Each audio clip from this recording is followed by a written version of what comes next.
സന്ധിവാതത്തെ നിയന്ത്രിക്കാൻ നാടൻ വഴികൾ. സന്ധിവാതം എന്ന് കേൾക്കുമ്പോൾ തന്നെ പേടിയാകുന്ന അവസ്ഥയാണ് എല്ലാവർക്കും. സന്ധിവാതം വന്നവരും വരാൻ സാധ്യതയുള്ളവരും കഴിക്കേണ്ട ചില നാടൻ മരുന്നുകൾ എന്തൊക്കെയാണെന്ന് നോക്കാം. 1 ടീസ്പൂൺ ആപ്പിൾ സിഡർ വിനെഗർ ചൂടുവെള്ളത്തിലൊഴിക്കുക. 1 കപ്പാണ് ചൂടുവെള്ളം വേണ്ടത്. ചൂടാറിയതിനു ശേഷം 1 ടീസ്പൂൺ തേനും കൂടി ചേർക്കുക. എല്ലാ ദിവസവും രാവിലെ ഇത് കുടിക്കുക. സന്ധിവാതം കുറയാൻ സഹായിക്കും. മഞ്ഞളും ഇഞ്ചിയും തുല്യ അളവിലെടുത്ത് പാലിൽ മിക്സ് ചെയ്യുക. 5 അല്ലെങ്കിൽ 7 മിനിറ്റോളം തിളപ്പിക്കുക. ഉറങ്ങുന്നതിനു മുൻപ് കുടിക്കുക. വളരെ നല്ലതാണ്.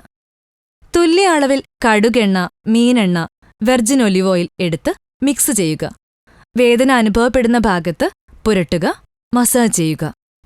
1 കഷ്ണം ഇഞ്ചി ദിവസവും കഴിക്കുക ഭക്ഷണത്തിനൊപ്പം. ദിവസവും ഫിഷ് ഓയിൽ ക്യാപ്സൂൾസ് കഴിക്കുക 20 ദിവസം. പഴങ്ങൾ 1 നേരത്തെ ഭക്ഷണത്തിന് പകരം കഴിക്കുക. 8-10 ഗ്ലാസ് വെള്ളം കുടിക്കുക. Fatty food and spicy food കഴിവതും ഒഴിവാക്കുക. മാതളം സ്ഥിരമായി കഴിക്കുക. മോര് കുടിക്കുക. 10 ഗ്രാം തുളസിയില 2 കപ്പ് വെള്ളത്തിൽ വേവിച്ച് കുടിക്കുക.